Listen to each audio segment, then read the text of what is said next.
મારું નામ પ્રિયંક રાખોલિયા છે, એવોર ઇલેક્ટ્રિકનો ફાઉન્ડર. આજે અમે એવોર ઇલેક્ટ્રિકનું ફર્સ્ટ પ્રોડક્ટ લોન્ચ અમે કરી છે, જે આપણે ગુજરાતની અંદર બનેલી છે. 100% ટેકનોલોજી જે આપણે અહીંયા ડેવલપ કરી છે અને બનાવી છે. હવે જે પ્રોડક્ટ લોન્ચ થવા જઈ રહી છે, જે આપણે નેશનલ લેવલે લોન્ચ કરવા જઈ રહ્યા છીએ, અને સાથે સાથે ટૂંક સમયની અંદર આપણે વર્લ્ડ લેવલે પણ આપણી પ્રોડક્ટ અહીંયાથી ગુજરાતથી એક્સપોર્ટ કરવાના છીએ.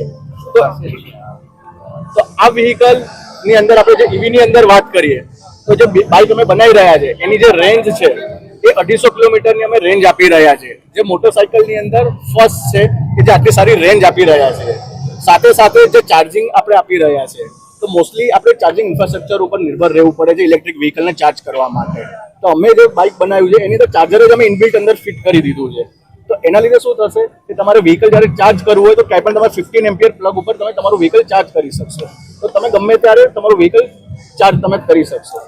અને જ્યારે બાઇક બનાવ્યું છે તો આપણું ગુજરાતની જનતા, આપણી દેશની જનતાને ધ્યાનમાં રાખીને ઇકોનોમિકલી દરેક વ્યક્તિને પરવડે અને ખૂબ જ સારી રીતે આપણે ઈવી રેવોલ્યુશન લાવી શકીએ. ધીમે ધીમે આપણે પેટ્રોલ પરની નિર્ભરતા ઘટાડી શકીએ, એ રીતે ધ્યાનમાં રાખીને આખું બાઇક આપણે ડિઝાઇન કરેલું છે. કેટલા રૂપિયા?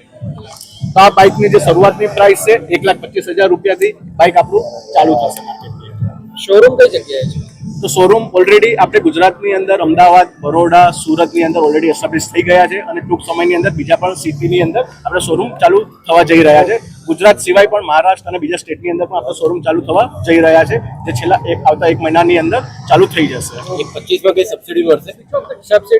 સબસિડી ઓલરેડી એક્સક્લુડિંગ છે આ પ્રાઇસની અંદર. ગવર્મેન્ટની જે પણ સબસિડી આવશે, જે રીતે કે પીએમ ઈ ડ્રાઈવની સબસિડી, ગુજરાત સરકાર તરફથી જે પણ સબસિડી આવશે તે એડ થશે, તો હજી એનાથી પણ વધારે આપણા કસ્ટમરને બેનિફિટ મળશે. ઘણા બધા એવી વ્હીકલ માર્કેટમાં છે, એના કરતા આધુનિક શું છે?